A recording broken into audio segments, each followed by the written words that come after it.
إلى حسين صلوات اللهم صل على محمد وآل محمد. نعرہ حیدری محمد وآل محمد بلند تر صلوات.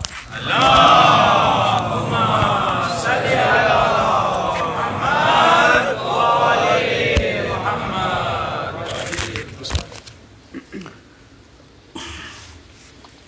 أعوذ بالله من الشيطان الرجيم. بسم الله الرحمن الرحيم. الحمد لله الذي دل على ذاته بذاته وتنزه عن مجانسة مخلوقاته وجل عن ملامة كيفيات. يكون مالك الملك تؤتي الملك من تشاء وتنزع الملك ممن تشاء وتعز من تشاء وتذل من تشاء بيده الخير وهو على كل شيء قدير.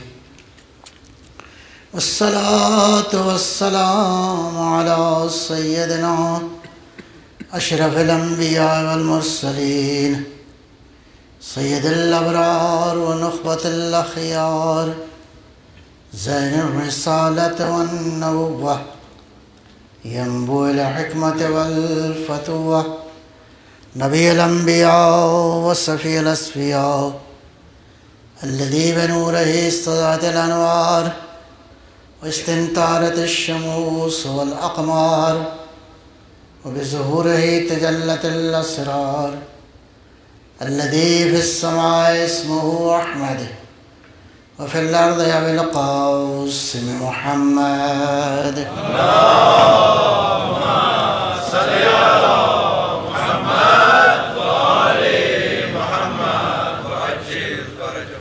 وعلى علي ابن عمه كاشف غمه سيد الأولياء والأوصياء أسد الله الغالب غالب على كل غالب الذي حبه فرض على الحاضر والغائب مولانا بالسبتين أمير المؤمنين علي بن أبي طالب.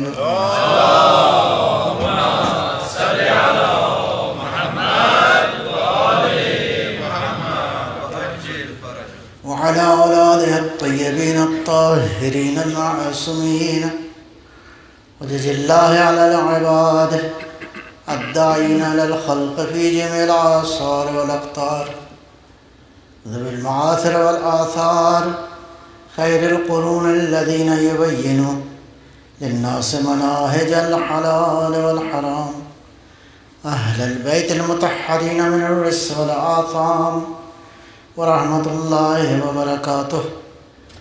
أما بعد فقد قال الحكيم بسم الله الرحمن الرحيم قد أفلح المؤمنون. صلوات بر محمد وآل محمد. اللهم صل على محمد وآل محمد وعجل فرجه. سورہ مبارکہ مومنون کی آیا مجیدہ مورد توجہ ہے انشاءاللہ. اللہ ارشاد فرما رہا ہے قد افلح المؤمنون. ایمان والے جو ہیں وہ فلاح یافتہ ہیں، کامیاب ہے ایمانی معاشرہ. یہ کامیابی کے لیے فرمایا کہ ایمان والے کامیاب ہیں. لیکن آیا سارے ایمان والے کامیاب ہیں؟ نہیں، ٹرمز اینڈ کنڈیشنز ہیں. کچھ چیزیں ہیں کرنی ہیں تاکہ کامیابی مل جائے.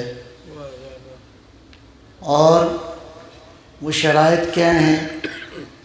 ان شرائط میں یہاں پہ جو بات ذکر ہوئی ہے وہ ہے الذین هم فی صلاتہم خاشعون. ایمان والے ایک کام تو یہ کرتے ہیں کہ نماز ان کی خشوع کے ساتھ ہوتی ہے. نماز ایک بندگی کی ایک کیفیت ہے جو 5 وقت نماز کا حکم دیا ہے شریعت نے.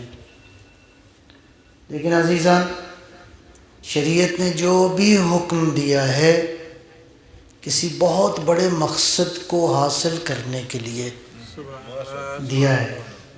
جو بھی حکم دیا ہے، عمومی طور پہ جب قرآن میں، احادیث میں نماز کا ذکر ہوتا ہے تو اس سے مراد the سسٹم آف ورشپ، عبادات کا جو نظام ہے، سسٹم ہے، وہ مراد ہے.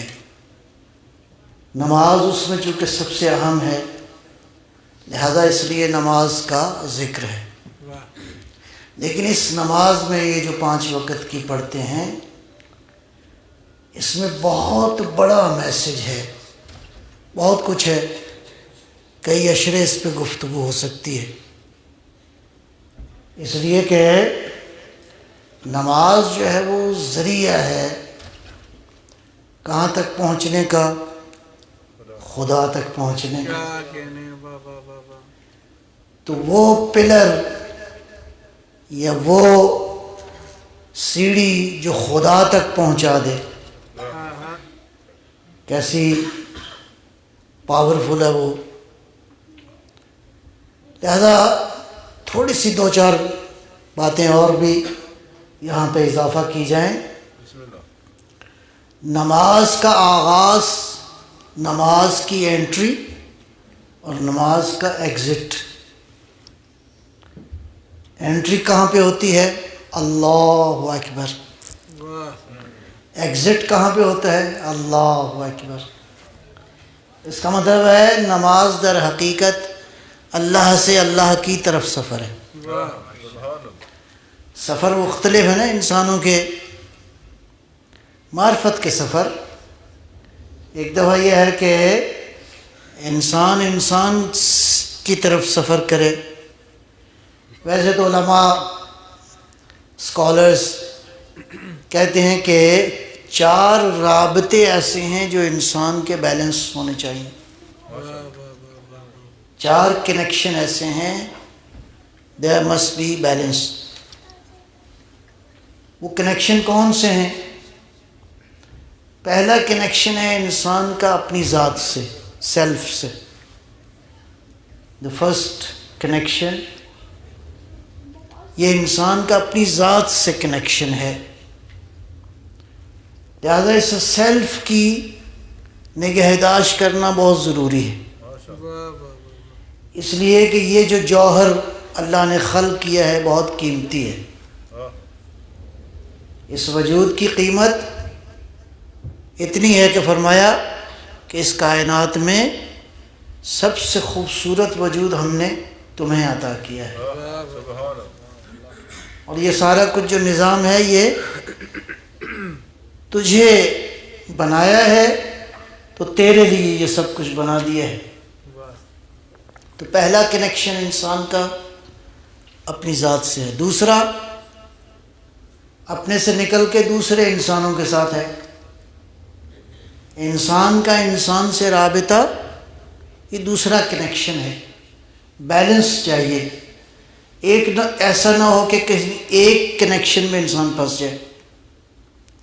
اگر کسی ایک کنیکشن پہ ساری توجہ رہی تو انسان اپنی زندگی کا جو آبجیکٹو ہے اس کو نہیں پا سکتا. تیسرا کنیکشن انسان کا نیچر کے ساتھ تعلق ہے. جہاں اٹھتا ہے، بیٹھتا ہے، سانس لیتا ہے، انوائرمنٹ ہے، اس نیچر کا خیال رکھنا انسان کی عقلی، دینی، علمی، اخلاقی ذمہ داری ہے کہ انسان جہاں کہیں رہے اس انوائرمنٹ کا خیال رکھے. اور جو سب سے طاقتور، سب سے بڑا اور سب سے بنیادی کنیکشن ہے وہ ہے خود کا خدا سے کنیکشن، خود سے خدا کی طرف۔ امیر کائنات صلوات اللہ سلام اللہ علیہ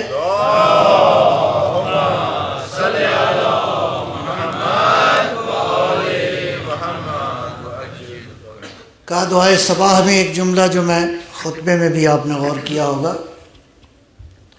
اللہ کون ہے؟ اللہ تک پہنچنے کے راستے مختلف ہیں،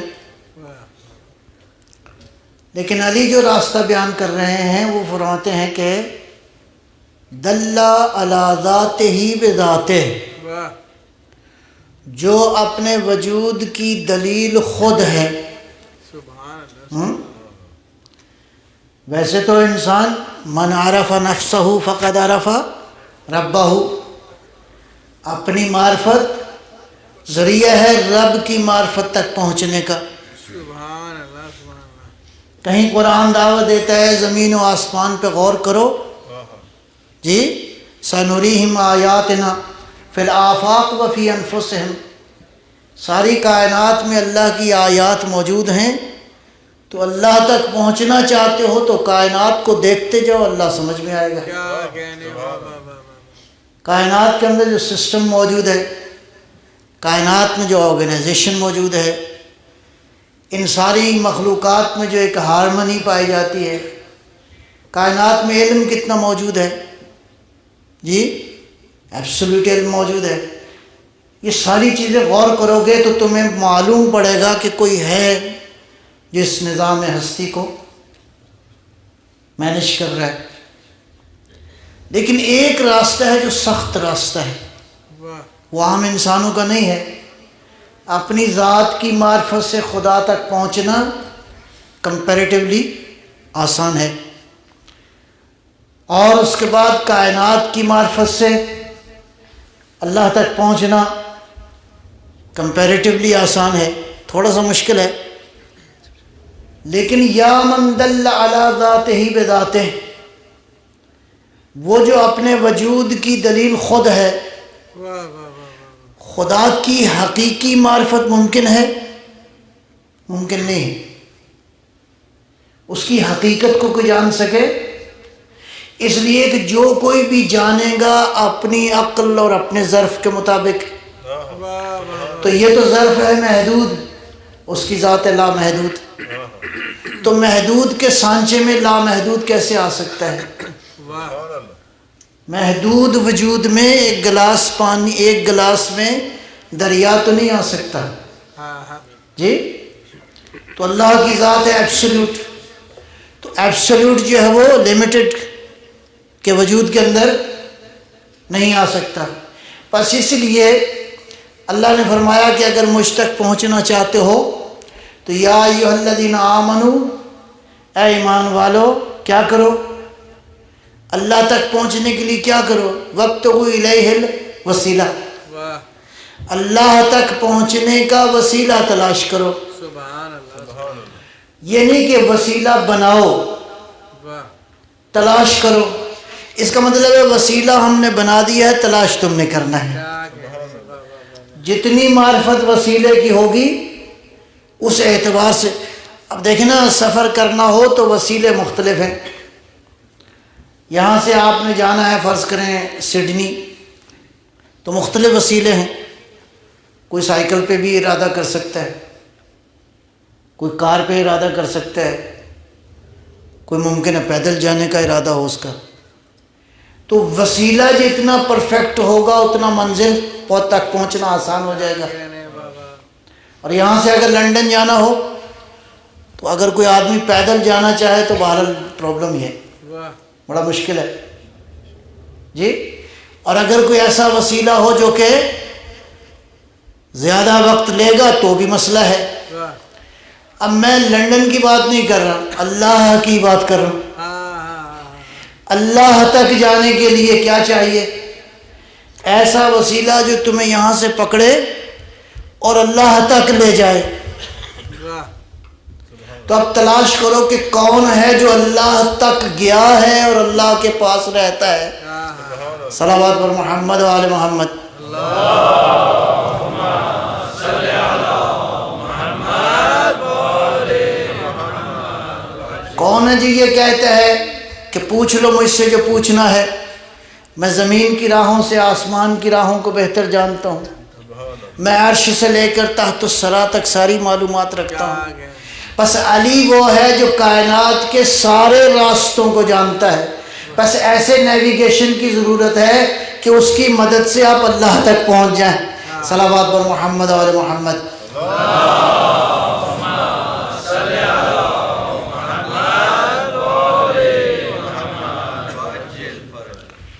لیکن اللہ تک پہنچنے کے لیے جو روزانہ ہم درس اپنی زبان سے کہتے ہیں، اور وہ کیا ہے؟ ایاک نعبد و ایاک نستعین، سنگل نہیں ہے، سارے ہیں۔ اس کا مطلب ہے اللہ کی بندگی اور اللہ کی مدد کے لیے کلیکٹیو ایفرٹ کی ضرورت ہے۔ دین کے مقاصد کو حاصل کرنے کے لیے کلیکٹیو ایفرٹ کی ضرورت ہے۔ یہ ایک اینگل ہے، ایاک نعبد و ایاک نستعین، استعین نہیں، نستعین، اے اللہ ہماری مدد۔ ہاں جی، اب یہ بھی میسج کس کا ہے؟ اللہ کا میسج ہے۔ نماز پڑھنی ہے تو کتنی صورتیں ہیں قرآن کریم کی؟ 114، 114 صورتیں ہیں۔ اگر کوئی مومن نماز اللہ اکبر کہنے کے بعد کہے بسم اللہ الرحمن الرحیم قل هو اللہ احد اللہ الصمد، سورہ حمد نہ پڑھے، نماز ہو جائے گی؟ اچھا چلیں، اگر پڑھے بسم اللہ الرحمن الرحیم انا اعطیناک الکوثر فصلی لربک وانحر، نماز ہو جائے گی؟ قرآن پڑھنے کے بعد بھی نماز نہیں ہوگی؟ قرآن ہی تو پڑھا ہے آپ نے، قرآن پڑھا ہے 114 صورتوں میں سے کوئی صورت بھی پڑھیں گے سورۃ الحمد کے علاوہ تو نماز انشاءاللہ نہیں ہوگی۔ صلوات بر محمد و آل محمد۔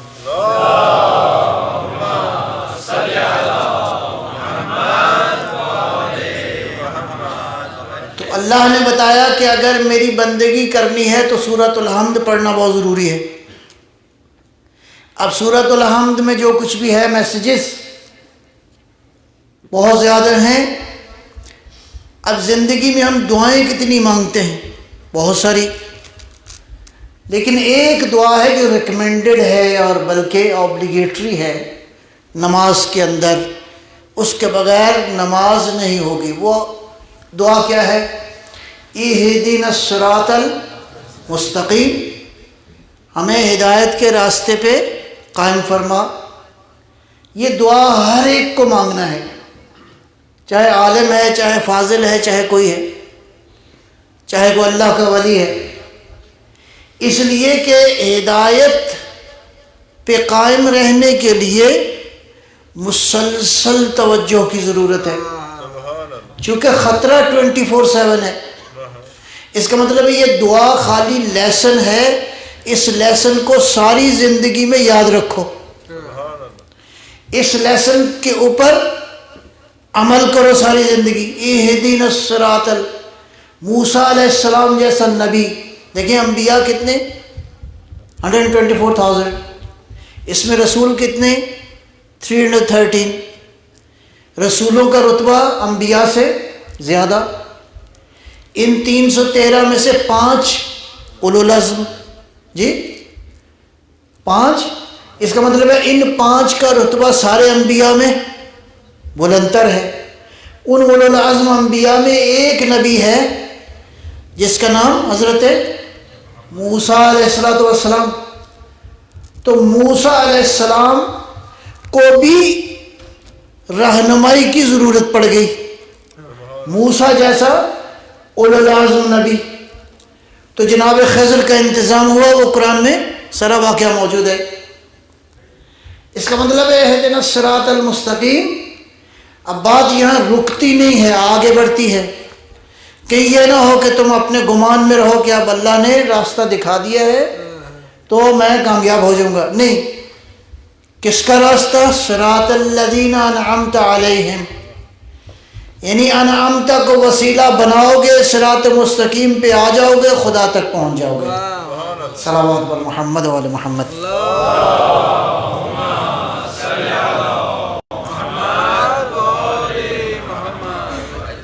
تو بہرحال نماز ایک مطلب اور عرض کروں آپ کی خدمت میں، یہ ہم نماز میں پڑھتے ہیں نا بحول اللہ وقوتہ اقوم واقعد، with the power given by the Allah subhanahu wa ta'ala I get up, I sit down۔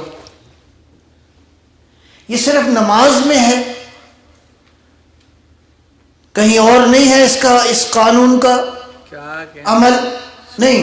آپ زندگی میں جو کچھ بھی کر رہے ہو، if you are looking, if you are hearing, if you are sitting, if you are eating, whatever you are doing بحول اللہ وقوتہ واقوم، یہ اللہ کی دی ہوئی طاقت سے انسان جو کچھ بھی کر رہا ہے خدا کی دی ہوئی طاقت سے کر رہا ہے۔ اگر نہ دے زبان تو کیا کر لو گے؟ اگر نہ دے سماعت تو کیا کر لو گے؟ اگر نہ دے ہاتھ تو کیا کر لو گے؟ نہیں، زندگی میں جو کچھ میں کر رہا ہوں اللہ کی دی ہوئی طاقت سے انجام دے رہا ہوں۔ یہ ہے میسج کس کا؟ نماز کا۔ الذین هم فی صلاتہم خاشعون، نماز میں خاشع ہیں۔ اگلا مطلب کیا ہے؟ عرض کیا آپ کی خدمت میں، ہم عن اللغو معرضون، ریفرین فرام ایبسرڈیٹی، یوزلیس، جو چیز بیکار ہے جس کا کوئی مقصد نہیں ہے، مومن کیا کرتے ہیں؟ ایسے کر کے گزر جاتے، رکتے نہیں ہیں، رکتے نہیں ہیں۔ فرض کریں کسی کو تیرنا آتا ہے، اس کو سمندر میں کہیں کہ وہ چند کلومیٹر کے فاصلے پہ ایک ٹارگٹ ہے، وہ آپ نے اچیو کرنا ہے، وہاں تک پہنچنا ہے۔ اب راستے میں طوفان بھی ہیں، شارک مچھلی بھی ہے، اور بھی بہت سارے مسائل ہیں۔ تو لو بھئی اگر آپ وہاں پہنچ گئے تو آپ کو مثلاً یہ انعام دیا جائے گا۔ انعام فرض کریں زیادہ ہے، فرض کریں $2 ملین، ٹھیک ہے؟ اب آپ نے کہا کہ $2 ملین آپ کو دیے جائیں گے، تو وہ تقریباً 3 کلومیٹر کے فاصلے پہ ٹارگٹ ہے، جانا سمندر میں ہے، راستے میں مشکلات ہیں، اور ٹائمنگ یہ ہے، ٹھیک ہے جی، ٹائمنگ بھی آپ نے دے دی، تیراک بہت اچھا ہے۔ اب اس نے کرنا کیا ہے؟ اس سمبولک، جو میں بھی کہنے لگا ہوں، یہ مثال بھی سمبل ہے، یہ ٹارگٹ بھی سمبل ہے، یہ تیرنے والا بھی سمبل ہے، سمبولک ہے۔ اللہ فرماتا ہے کہ ہم مثالیں اس لیے دیتے ہیں تاکہ غور کرو۔ مثالیں خالی فریزز نہیں ہیں، خالی ایگزامپلز نہیں ہیں، اللہ یہ مثالیں دیتا ہے تاکہ غور کرو۔ تو اس مثال میں عرض کروں آپ کی خدمت میں، اب یہ آدمی تیرنے والا، اس نے کیا کیا؟ اگر یہ راستے میں رک جائے، ان رکاوٹوں کو جو راستے میں موجود ہیں ان کے ساتھ گفتگو کرنا شروع کرے، ان کو ٹیکل کرنا شروع کرے، تو منزل تک نہیں پہنچے گا۔ اب اس نے 2-3 کام کرنے ہیں۔ نمبر 1، اپنی نگاہ رکھنی ہے منزل پہ، ہاتھوں سے مشکلوں کو ہٹانا ہے، ہاتھوں سے مشکلوں کو ہٹانا ہے، پاؤں کو حرکت میں رکھنا ہے۔ یہ 3 کام کرے گا، اگر منزل پہ نگاہ رہے گی اور ساتھ مشکلوں کو ہٹاتا جائے گا، مشکلوں کو مشکل نہیں سمجھے گا۔ مشکلیں اس لیے ہوتی ہیں کہ ان کو کشا کیا جائے، اور جب مشکل کشا موجود ہو تو مشکلیں کشا ہو جاتی ہیں۔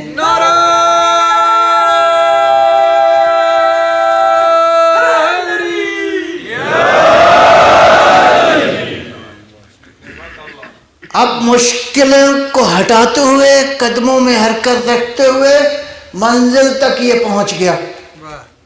اس کا مطلب یہ ہے کہ ایبسرڈیٹی، لغویات سے مومن کیا کرتے ہیں؟ بچتے ہیں۔ ہر چیز کے ساتھ منہ ماری ضروری نہیں ہے، ہر چیز کو انٹرٹین کرنا ضروری نہیں ہے۔ جو لغو ہے، فضول ہے، اس سے ہٹتے جاؤ، منزل پہ نگاہ ہو، اور منزل کیا ہے؟ منزل عظیم ہے۔ منزل کیا ہے؟ کہاں پہنچنا ہے؟ کربلا پہنچنا ہے. منزل کیا ہے؟ نجف پہنچنا ہے. منزل کیا ہے؟ امام زمانہ تک پہنچنا ہے. صلوات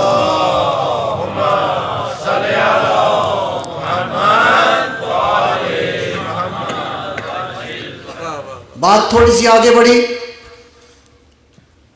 والذین ہم للزکاۃ فاعلون. مومن ایک کام اور بھی کرتے ہیں، زکوٰۃ دیتے ہیں.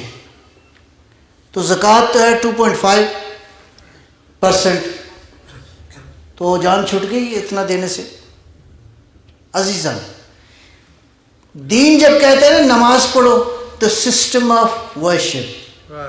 جب کہتے ہیں نا زکوٰۃ دو، the economical system of Islam. زکوٰۃ کا مطلب یہ ہے کہ جو حقوق بنتے ہیں ان کو ادا کرو. اکانومیکل سسٹم کے حوالے سے 2-3 باتیں. کچھ بنیادی اصول ہیں دین کہتا ہے. نمبر 1، اکانومیکل ایکٹیویٹی واجب ہے، فرض ہے. جو نوجوان، جو شخص ایکسپرٹیز اس کے پاس ہیں، ٹائم اس کے پاس ہے، صحت اس کے پاس ہے، اور وہ اکانومیکل ایکٹیویٹی نہیں کرتا، تو بعض احادیث میں اس پہ اللہ کی لعنت بھیجی گئی. اکانومیکل ایکٹیویٹی واجب ہے. علی سے بڑا تو کوئی نہیں. امیر المومنین صلوات اللہ سلام اللہ علیہ.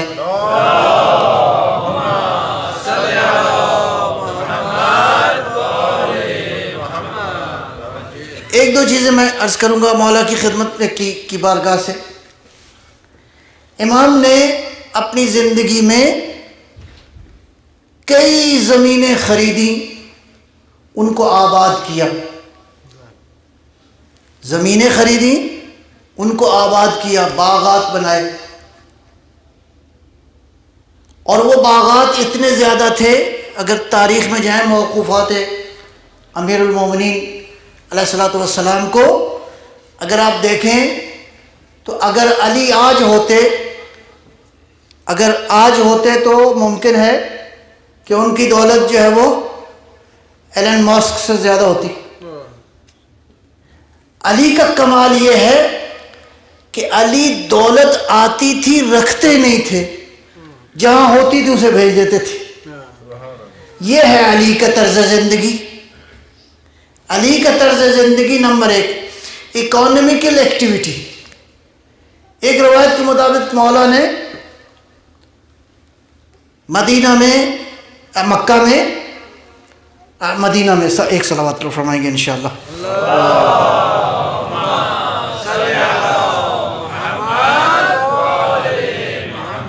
ایک روایت کے مطابق مولا نے یہ کھجور کی جو گٹھلی ہے جی، اس گٹھلی کو 1,00,000 گٹھلی 100,000 1,00,000 گٹھلی جو ہے وہ مدینے میں مختلف جگہ پہ اس کو کاشت کیا، اس کی پرورش کی، اور یہاں تک کہ وہ درخت بن گئی.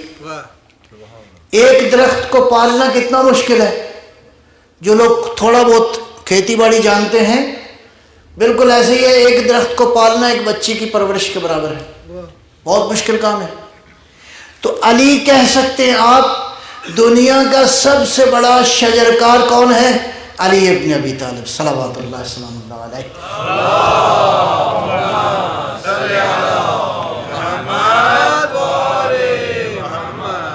اگر علی کے ماننے والے ہر ایک آدمی ارادہ کر لے کہ 5 درخت میں نے لگانے ہیں، کہیں بھی لگا دیں، 5 درخت اگر سب لگائیں تو علی کی سیرت پہ بھی عمل ہو جائے گا، اور آپ کی ان پٹ بھی ہو جائے گی. جو میں نے کل عرض کیا، آپ جہاں رہتے ہیں آپ کا ان پٹ اس سوسائٹی میں پازیٹیو ان پٹ ضروری ہے. للزکاۃ فاعلون، اس کا مطلب ہے مال و دولت کو رکھتے نہیں ہیں، مال و دولت کو خرچ کرتے ہیں. دولت سرکل میں رہے تو ٹھیک رہتی ہے، جیب میں رہے تو تکبر پیدا ہوتا ہے، جیب میں رہے تو انسان فرعون ہو جاتا ہے، جیب میں رہے تو دولت سے محبت پیدا ہوتی ہے، دولت سے محبت پیدا ہوئی تو آخرت کی خرابی کے لیے اتنے کافی. دولت کی محبت $1 کی ہو تو بھی آخرت خراب ہو سکتی ہے, زیادہ کی ہو تو بھی خراب. دولت سے محبت نہ کرو, دنیا سے محبت, دولت سے محبت. دنیا بری نہیں ہے, دولت بھی بری نہیں ہے, ورنہ علی نہ کماتے. دولت بری نہیں ہے, دنیا بری نہیں ہے, نہیں, دولت کی اٹیچمنٹ بری ہے, دنیا کی اٹیچمنٹ بری ہے. اس اٹیچمنٹ سے بچنے کی ضرورت ہے. آگے چلتے ہیں. نبی اکرم صلوات اللہ صلی اللہ علیہ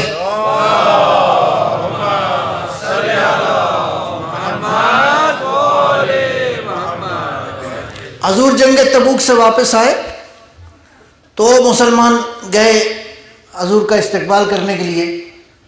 تو ایک نوجوان کو دیکھا کہ اس کے ہاتھ جو ہے نا زخمی ہیں, چھالے ہیں اس کے اوپر. تو اس کو قریب بلایا, فرمایا کہ یہ کیا ہے؟ کہا یا رسول اللہ میں اپنی فیملی کے لیے زحمت کرتا ہوں. ظاہر ہے اس زمانے میں بائی ہینڈ کام ذرا زیادہ ہوتا تھا, تو یہ اس کی وجہ سے یہ ہاتھ میرا یوں ہے. پیغمبر نے اور قریب بلایا اور عجیب کام کیا. کس نے؟ رسول کائنات. کس نے؟ وہ جو بعد از خدا بزرگ برتر ہے. کس نے؟ جس کو علی اپنا مولا کہتے ہیں. مصطفیٰ نے بلایا قریب, وہ نوجوان قریب گیا, پیغمبر نے اس کے ہاتھ کو لیا اور اس کے ہاتھ کے اوپر بوسہ دیا. اللہ اکبر. پیغمبر نے کس کیا اس کے ہاتھ کو, اور ایک جملہ ارشاد فرمایا ہذہ ید لا تمسہ النار, یہ ہاتھ جہنم میں نہیں جائے گا. اللہ اکبر. اس کا مطلب ہے اکانومیکل ایکٹیویٹی کرنا کیا ہے, جنت میں آپ کو لے جا سکتا ہے, لیکن بیلنس ضروری ہے. جی, یہ نہ ہو کہ 24 گھنٹے میں 18 گھنٹے آپ یہی کام کریں, نہیں, بیلنس ضروری ہے. مومن کی زندگی میں بیلنس ضروری ہے. تو زکوٰۃ کا مطلب ہے اسلام نے, دین نے جو اکانومی کا سسٹم دیا ہے اس کو یہ مومن معاشرہ کیا کرتا ہے, اس کو بیلنس میں رکھتا ہے. لہذا فقیر ہونا, فقیر رہنا جائز نہیں ہے. نہ فقیر رہنا جائز ہے, نہ فقیر خام خواہ ہونا جائز ہے. سرکمسٹنسز مختلف ہو سکتے ہیں. بطور کلی میں عرض کر رہا ہوں آپ کی خدمت میں, اس زندگی کو مینیج کرنے کے لیے میں نے کل بھی اشارہ کیا آپ کی خدمت میں, انسان کو علم چاہیے, انسان کو عقل چاہیے, اور یہ لیولز بھی مختلف ہیں. علم کا پہلا لیول اور سورس کیا ہے؟ انسان کے حواس خمسہ, 5 سینسز,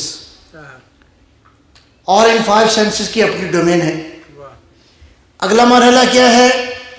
عقل ہے, انٹلیکٹ ہے, وزڈم ہے. اور عقل کی اپنی ڈومین ہے. یہ دونوں ایک دوسرے کو اوور لیپ نہیں کرتے, تائید کرتے ہیں. تیسرا مرحلہ کون سا ہے؟ وحی الہی. اللہ کی وحی پرفیکٹ سورس ہے اس کائنات کے اندر ٹو گین دا نالج. اب وہ ہستیاں جن کے پاس وحی کا علم تھا انہوں نے دعویٰ کیا سلونی کا, اس لیے کہ ان کے سینے میں قرآن کا علم تھا. قرآن کا علم کا مطلب یہ ہے کہ اس کائنات کے اسرار سارے کے سارے قرآن میں موجود ہیں. البتہ کس طرح موجود ہیں ہر ایک اس کو کشف نہیں کر سکتا. دیکھیں قرآن سے کنیکشن ہر انسان کا مختلف لیول کا ہے. ایک آدمی خالی قرآن پڑھتا ہے, ایک کو زبانی آیتیں یاد ہیں وہ پڑھتا ہے, اس اوکے فائن, بہت اچھا ہے, لیکن سٹیپس آگے ہیں. ایک آدمی قرآن پڑھتا ہے ساتھ ترجمہ بھی پڑھتا ہے, ایک آدمی ترجمے کے ساتھ تفسیر بھی پڑھتا ہے, تو مراحل مختلف ہو گئے. آیا ایک شخص نے 2-3 تفسیریں پڑھ لی, یہ مرحلہ اور ہو گیا, تو آیا سارا قرآن سمجھ میں آ گیا؟ ہرگز نہیں. سارا قرآن سمجھ میں نہیں آ سکتا. سارے قرآن کو سمجھنے کے لیے قرآن والا سینہ چاہیے. قرآن والا سینہ جو ہے وہ مختصر ہے، چند ایک ہیں. ایک تو وہ ہے جس سینے پہ نازل ہوا، اور ایک وہ ہے جس کے بارے میں فرمایا انی تارک فیکم الثقلین کتاب اللہ و عطرتی. اللہ کی کتاب اور عطرت ایک دوسرے سے جدا نہیں ہے ہرگز. خطبہ غدیر میں پیغمبر نے ارشاد فرمایا ما من علم، کوئی ایسا علم نہیں ہے قد احصى اللہ فیہ، وہ سارے کا سارا علم اللہ نے اس سینے میں منتقل کر دیا ہے. اللہ اکبر. سارا علم اللہ نے اس سینے میں پیغمبر نے فرمایا کہ منتقل کر دیا ہے. اس کے بعد پیغمبر نے فرمایا کہ وَأَحْصَيْتُهُ فِي عَلِيٍّ، اور میں نے یہ اپنے سینے سے یہ علم علی کے سینے میں منتقل کر دیا ہے. تو علی کا سینہ قرآن کا سینہ ہے، امام صادق کا سینہ قرآن کا سینہ ہے، امام مہدی صلوات اللہ سلام اللہ علیہ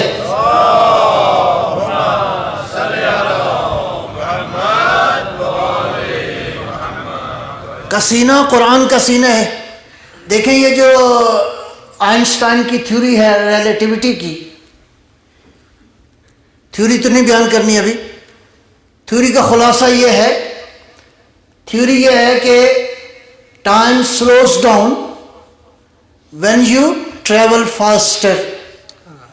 جب آپ زیادہ تیز سفر کرتے ہیں تو ٹائم تھوڑا ہو جاتا ہے، شارٹ ہو جاتا ہے، سلو ڈاؤن ہو جاتا ہے.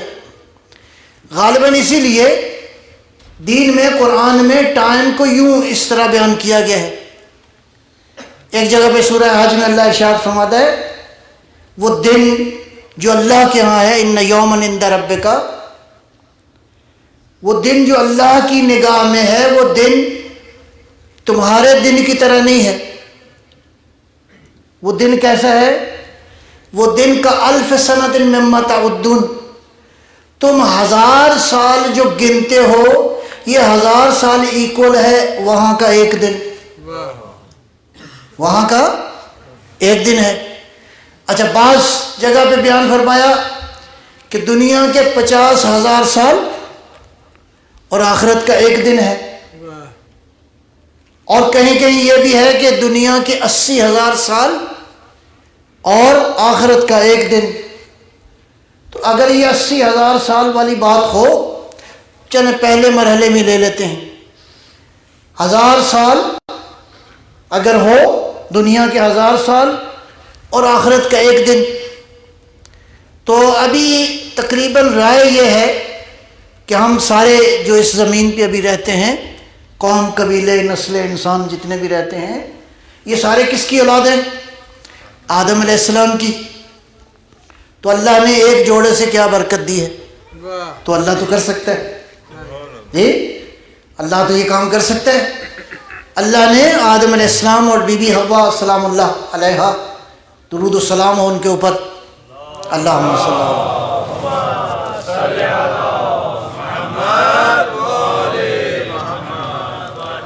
کچھ باتیں بڑی نیگیٹو آئی ہیں مسلمان معاشروں کے اندر، ان میں ایک بات میں چلتے چلتے کہہ دوں. جناب آدم علیہ السلام کا احترام لوگ نہیں کرتے. محاورے بھی موجود ہیں اور یہ درست نہیں ہے. بی بی حوا کا بھی احترام نہیں کرتے. اس کائنات، اس عالم کے اندر جتنے انبیاء اولیاء آئے، اللہ نے ان کی صلب اور ان کے وجود سے وہ پیدا کیے ہیں. اس کا مطلب اس قابل تھے تو اللہ نے یہ مقام دیا جی. تو آدم علیہ السلام جن کی ہم سب اولاد ہیں، ان کو آئے ہوئے تقریباً اندازہ یہ ہے کہ 6000 سال ہو گئے. تو اگر 1000 سال برابر ہو ایک دن کے، تو ابھی ہفتہ نہیں ہوا پورا. صلوات بر محمد وال محمد.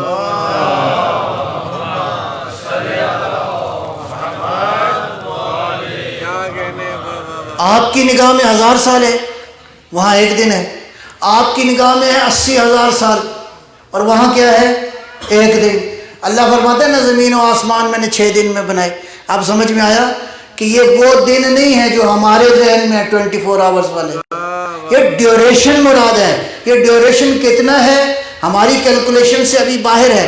لہٰذا میں عرض کرنا چاہوں گا کہ جس کے بارے میں اللہ یہ فرما رہا ہے سبحان الذی اسریٰ بعبدہ، اللہ لے گیا رات کی تاریکی میں اپنے بندے کو، ساری کائنات کا سفر کر کے اللہ کے پاس گیا بھی واپس بھی آیا.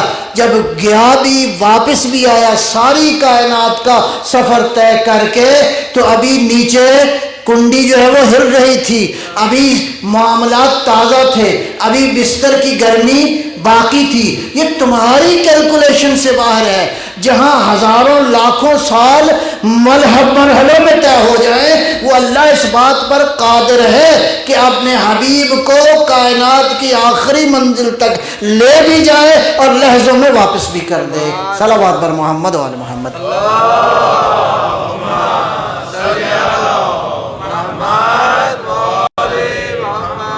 اچھا، یہ دعوت تو آپ کو بھی دی اللہ نے. کہا ہے نا سورہ الرحمن میں، اے جنوں اور انسانوں کیا کرو، فانفضوا فی اقطار السماوات، زمین و آسمان کے جو راستے ہیں، کم آن آ جاؤ، پینیٹریٹ کرو، سفر کرو. آسمانوں میں جانا چاہتے ہو آ جاؤ. نبی کو نہیں کہا، نبی کو لے گیا. آپ کو دعوت دے رہا ہے فانفضوا فی اقطار السماوات والارض، زمین و آسمان جو ہے وہ ان راستوں میں آ جاؤ. اللہ ممکن کی دعوت دے رہا ہے یا ناممکن کی؟ سوال. اگر ناممکن کی دعوت دے رہا ہے تو پھر تو ایسے ہی ہے، اور یہ اللہ کی حکمت کے خلاف ہے، اللہ کی مشیت کے خلاف ہے. اللہ ممکن کی دعوت دے رہا ہے، لیکن آگے ایک کنڈیشن لگاتا ہے، لا تنفذون الا بسلطان. کوئی سلطان تلاش کرو. کوئی سلطان کا مطلب ہے جو طاقت رکھتا ہو تمہیں لے جانے کی. تو پس وہی لے جا سکتا ہے جس نے یہ سارے سفر کیے ہوں. اور یہ جو علی دعویٰ کر رہے تھے، پوچھ لو مجھ سے، تو اگر معراج پہ پیغمبر گئے تو علی ہے نفس رسول. مجھے کہنے دیجئے اس ملاقات میں نبی بھی تھے اور علی بھی تھے. صلوات بر محمد و آل محمد.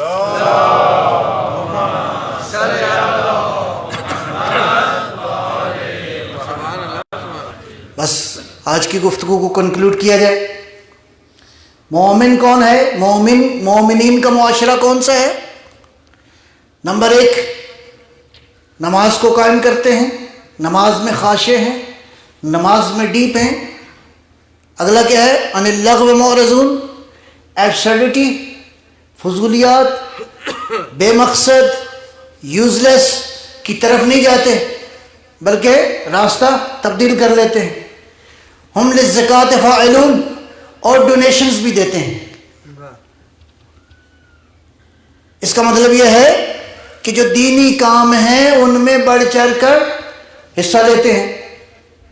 اس کا مطلب ہے دین کے معاملات کو چلانے کے لیے کس کی ضرورت ہے؟ مال کی ضرورت ہے نہیں ہے؟ ہاں، اللہ اوپر سے تو نازل نہیں فرمائے گا، وہ ہمارا ہی ٹیسٹ ہے.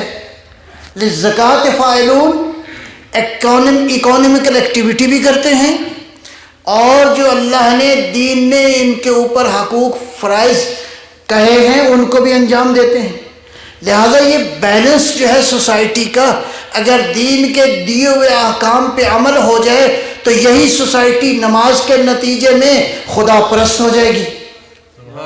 یہی سوسائٹی عن اللغو معرضون سے کیا ہوگی؟ علم حاصل کرے گی، عقل کی طرف جائے گی، نالج کو گین کرے گی. دنیا کے اندر ان کے اندر علم کا مقام ان کے مقابلے میں کوئی اور نہیں ہوگا. تیسرا، اگر اقتصاد ان کی مضبوط ہو تو اقتصادی طور پر بھی مضبوط ہیں، علمی طور پر بھی مضبوط ہیں، ایمان کے حوالے سے بھی مضبوط ہیں. صلوات بر محمد و آل محمد.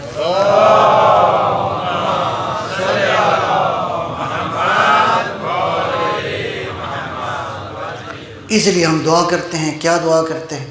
اور یہ دعا بہت ضروری ہے. شکر ہے کہ کرتے ہیں دعا.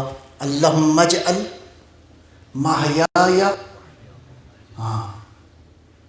اللہم اجعل محیای محی محمد و آل محمد اللہم صلی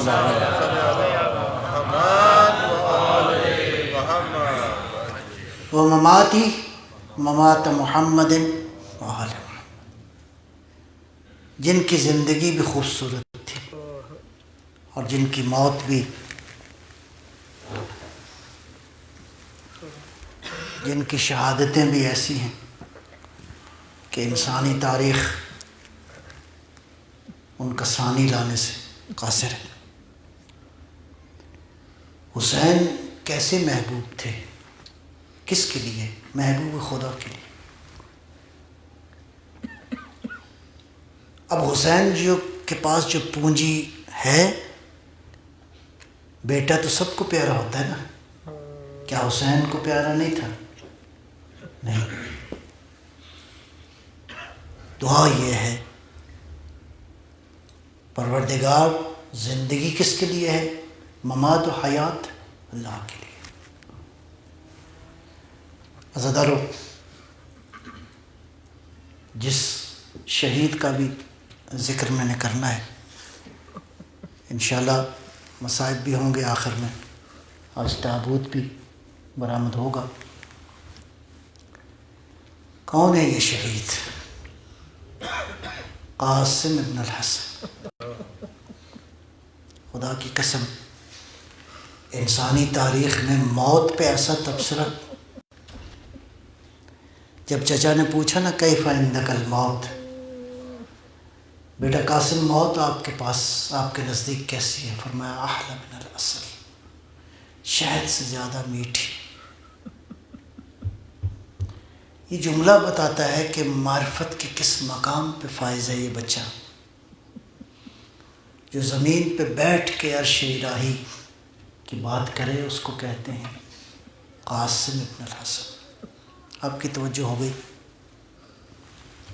کون شہید ہے جس کا ذکر کرنا ہے؟ کون قاسم؟ آپ کو ہوتا ہے نا کہ جب امام حسن مجتبیٰ کو زہر دیا گیا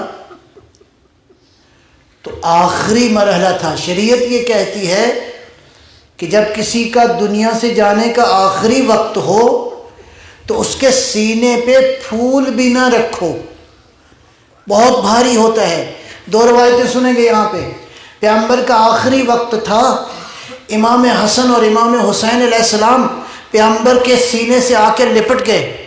امیر المومنین نے علیحدہ کرنے کی کوشش کی، کہا یا علی ان بچوں کو مجھ سے جدا نہ کرو، میں ان کی خوشبو لینا چاہتا ہوں.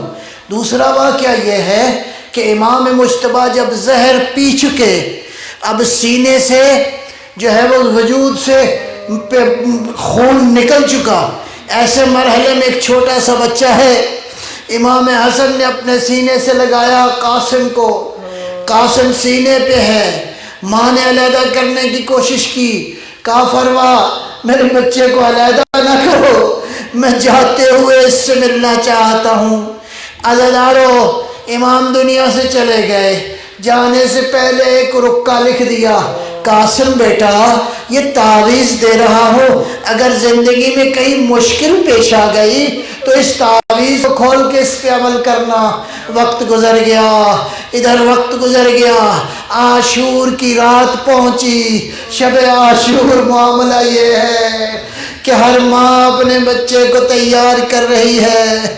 امام حسین نے ہر خیمے کا جو ہے وہ وزٹ کیا، اور ایسے عالم میں ایک جگہ پہ بنی ہاشم کے سارے افراد بیٹھے ہوئے تھے کہ امام نے ایک ایک کو اگلے دن کی شہادت بھی دکھائی، جنت کا منظر بھی دکھایا کہ تم شہید ہونے کے بعد فلاں مقام پر جاؤ گے. تو باتیں سنتے سنتے قاسم نے ہاتھ باندھ کے عرض کیا، ابو جان، چچا جان، کیا کل میرا نام بھی شہیدوں میں ہے؟ حسین نے روتے ہوئے جواب کیا دیا؟ پہلے تو یہ پوچھا تاکہ چاہتے تھے حسین کہ میں نے جن لوگوں کا انتخاب کیا ہے دنیا جان لے کس قدر صاحب معرفت ہے. پہلا سوال یہ تھا. بیٹا قاسم موت آپ کے نزدیک کیسی ہے؟ چچا میرے لیے موت شہد سے زیادہ میٹھی ہے۔ اس کے بعد جب مولا نے بتایا نا شہادت کی خبر دی، اس کے بعد پوچھا چچا جان کل میرا نام بھی شہداء میں داخل ہے؟ تو امام نے روتے ہوئے فرمایا بیٹا قاسم کل تو وہ دن ہوگا کہ تیرا بھائی علی اصغر بھی شہید ہو جائے گا۔ بچہ تھا نا، فوراً سوال کیا، کہا چچا کیا اشکیا خیموں تک آ جائیں گے؟ فرمایا میرے لال علی اصغر کو میں خود لے کر جاؤں گا میدان میں۔ اب تسلی ہو گئی۔ عاشور کی صبح طلوع ہوئی، قاسم گئے چچا سے اجازت لینے کے لیے، چچا مجھے جہاد کی اجازت دو۔ امام رونا شروع کرتے ہیں، اپنا چہرہ ہٹا لیتے ہیں۔ قاسم پریشان ہے، 2 دفعہ 3 دفعہ چند دفعہ اجازت لی۔ اب بعض مقاتل نے لکھا ہے قاسم نے سر نیچے رکھے، اپنے زانوؤں کے اوپر قاسم رو رہا ہے۔ ماں قریب آئی، بیٹا قاسم کیا معاملہ ہے؟ کہا چچا مرنے کی اجازت نہیں دیتے۔ کہا قاسم یاد ہے بابا نے ایک تعویذ دیا تھا، بابا نے ایک تعویذ دیا تھا، وہ تمہارے بازو پہ ہے، کھولو اور لے جاؤ۔ کھولا، ایک عبارت لکھی تھی، لے کے گئے مولا حسین چچا کی خدمت میں۔ اب عبارت کیا لکھی ہوئی تھی؟ حسین نے تعویذ لیا، بوسے دیے، آنکھوں سے لگایا ہو تعویذ، ارے میرے بھائی کی تحریر آ گئی، اور وہ بھی کربلا میں، اور وہ بھی ایسے موسم میں۔ بھائی کو یاد کیا اور روتے روتے تعویذ کھولا۔ کیا لکھا ہوا تھا؟ عزاداروں بڑے دردناک جملے ہیں، لکھا تھا یا ولدی یا قاسم، اے قاسم ایک وقت آئے گا جب چچا کو دشمنوں کے نرغوں میں دیکھو گے، چچا گھرا ہوگا، اس وقت اپنی جان کو قربان کر دینا تاکہ آخرت کی سعادت تمہیں مل جائے۔ حسین نے تحریر پڑھی، پڑھنے کے بعد مقاتل کا منظر دیکھو گے، حسین نے بھتیجے کی باہوں میں باہیں ڈالی، بھتیجے نے چچا کی باہوں میں، ایک دوسرے کے گلے لگے۔ کہتے ہیں بہت کم مقامات ہیں، بہت کم جگہ ہے جس کے بارے جہاں لکھا ہے حسین فبکل حسین بکاء شدیدا، حسین نے بہت شدید گریہ کیا۔ چچا بھتیجا گلے سے لگے ہوئے تھے، زمین کربلا سن رہی تھی، حسین شدید گریہ کر رہے تھے۔ گریہ کرنے سے فارغ ہوئے، صندوق تبرکات منگوایا گیا۔ اب حسین نے واحد شہید ہے جس کو حسین نے اپنے ہاتھوں سے تیار کیا، اور تیار کرنے کا منظر بڑا دردناک ہے۔ حسین نے کیسے تیار کیا؟ اپنے بھتیجے کو صندوق سے امامہ نکالا، حسن مجتبیٰ کا بیٹے کے سر پہ رکھا، اس کے علاوہ امامہ نکالنے کے بعد قمیض اور پیرہن نکالا۔ لیکن تاریخ یہ کہتی ہے، مقاتل یہ کہتے ہیں امامے کے 2 پلو دو سائڈیں حسین نے یہاں پہ لٹکا دی۔ اس کے بعد حسین نے، میری طرف دیکھیے گا منظر کیا ہے، حسین نے قاسم کے پیرہن پہ ہاتھ ڈالا اور اس کو پھاڑ دیا۔ ثم شق قاسم، گویا تاریخ کہتی ہے البسہ ثیابہ بصورت الکفن، اللہ نے یہ امامہ پہنانے کا انداز، یہ پیرہن کو پھاڑنے کا انداز، گویا حسین کفن پہنا رہے تھے، کفن پہنا دیا۔ اب زرہ رکھنا چاہتے ہیں، بدن تو چھوٹا ہے، وجود تو چھوٹا ہے، زرہ نہیں آئی۔ چچا مجھے جانے دو، ایسے ہی چلے گئے میدان وغا کی طرف۔ اب اس شیر نے حملہ کیا، عزاداروں سنو گے کہ جب قاسم گئے ہیں نا میدان جنگ کی طرف، تو راوی یہ کہتا ہے میں نے دیکھا خیام حسینی سے ایک بچہ نکلا ہے، لیکن وہ عام بچہ نہیں ہے، لگتا تھا چاند کا ٹکڑا ہے۔ دشمن کی نگاہ میں جو چاند کا ٹکڑا، ارے ماں کی نگاہ میں، حسین کی نگاہ میں وہ کیسا ہوگا؟ لیکن شجاعت تو وہی ہے نا، علی کی شجاعت کا وارث ہے۔ آگے آیا کون؟ ارزق شامی، یہ وہ شخص ہے جو 4000 لوگوں کا تنہا مقابلہ کرتا تھا۔ اس نے اپنے بیٹے کو بھیجا، قاسم نے اس کو فنار کیا، دوسرے کو بھیجا، تیسرے کو بھیجا، تینوں بیٹے میدان میں فنار ہوئے۔ ارزق شامی آگے بڑھا، قاسم نے بڑھ کے حملہ کیا، السلام علیکہ یا امیر المومنین، السلام علیکہ یا امام الحسن۔ مولا ہوتے اپنے بیٹے کی شجاعت کا منظر دیکھتے۔ اب قاسم بڑھ رہا ہے، اتنے میں جب عمر سعد نے دیکھا نا علی کا پوتا اس سے جنگ کرنا مشکل ہے، کہا مل کے حملہ کرو، ارے مل کے حملہ کرو۔ جب مل کے چاروں طرف سے حملہ ہوا، کسی نے تلوار ماری، کسی نے نیزہ مارا، اتنے میں آواز دی چچا قاسم کی مدد کو آؤ۔ یہاں حسین کے بارے میں لکھتے ہیں، اور یہ منظر عجیب تھا، حسین نے ایسے میدان کی طرف رخ کیا جیسے شیر بھیڑوں کے نرغے کے اوپر حملہ کرتا ہے، ایسا حملہ کیا۔ دشمن جو ہے جب انہیں پتہ چلا نا کہ حسین حملہ آور ہے، ایسے میں عجیب منظر ہوا۔ ارے سنو گے، منظر یہ تھا کہ قاسم گھوڑے کی زین پہ چچا کو پکارتا ہوا، زین سے زمین پہ گرا، زین سے زمین پہ گرا۔ توجہ میری طرف، توجہ میری طرف، توجہ میری طرف، توجہ رکھیے گا میری طرف، منظر دیکھیے گا۔ منظر کیا تھا؟ قاسم شجاعت کے جوہر دکھا رہا تھا۔ قاسم نے ادھر آواز دی، چچا ادرکنی، چچا میری مدد کرو۔ عزادارہ منظر یہ تھا، قاسم زندہ تھا ابھی، قاسم زندہ تھا ابھی، قاسم زندہ تھا، قاسم زندہ تھا۔ منظر کیا ہے؟ قاسم، توجہ میری طرف۔ حسین کا عشق جو ہے انسان کو اس طرح مجبور کر دیتا۔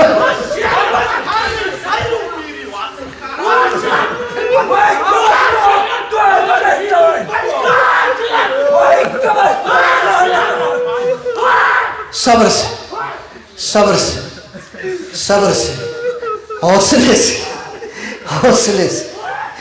حسین کا صبر ہے، حسین کا صبر ہے۔ اس مرحلے میں کیا ہوا؟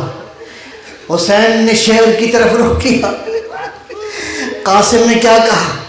ادرکنی یا اماں، ادرکنی یا اماں، چچا میری مدد کو آؤ۔ منظر مقاتل نے پتہ ہے کیا لکھا ہے؟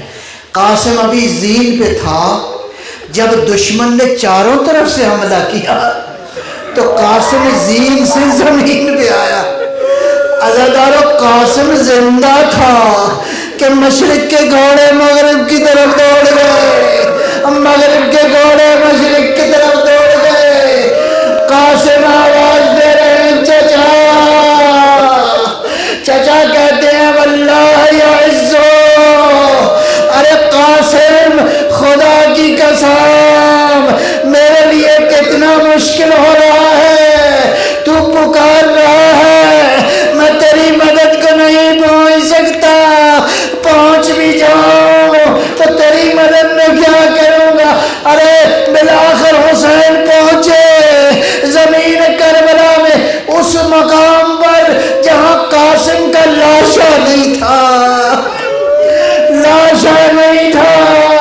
حسین نے دیکھا یہ لاشا گھوڑوں کی ٹاپوں کے نیچے، یہ لاشا تقسیم ہو چکا تھا۔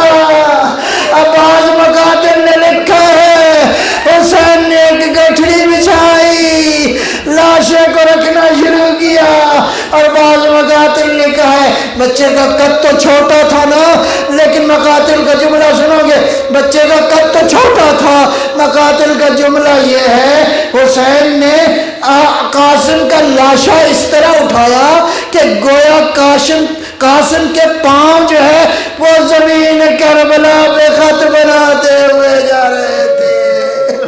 ارے یہ لاشا کس عالم میں تھا. حسین لے کر آئے لاشے کو کربلا کے میدان، کربلا میں گنج شہیدہ میں. بس آخری منظر سنو اور تابوت لے آئیے گا.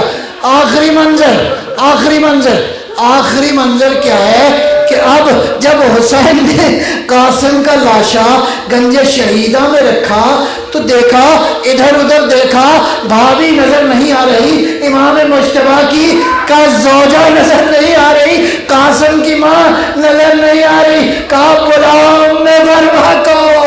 ایک خیمے میں دیکھا، دوسرے خیمے میں دیکھا، تیسرے خیمے میں دیکھا، ام فرما نظر نہیں آ رہی. کسی نے کہا جب قاسم کی شجاعت کو دیکھ رہی تھی نا ماں، ارے ماں کٹتے ہوئے قاسم کو دیکھ رہی تھی. ارے ماں دیکھ رہی تھی کہ میرا بچہ کس طرح زمین کربلا میں اپنی جان میں زہر کر رہا ہے. اب ماں نے خیمے کے پیچھے دیکھا، خیمے کے پیچھے مسلح بچھایا ہوا ہے. آسمان میں نگاہ کرتے ہوئے کہہ رہی پروردگار تیرا شکر ہے کہ تو نے میری قربانی کو قبول کر.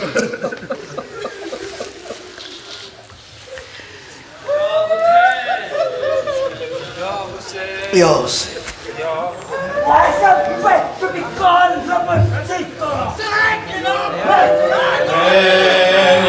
حسین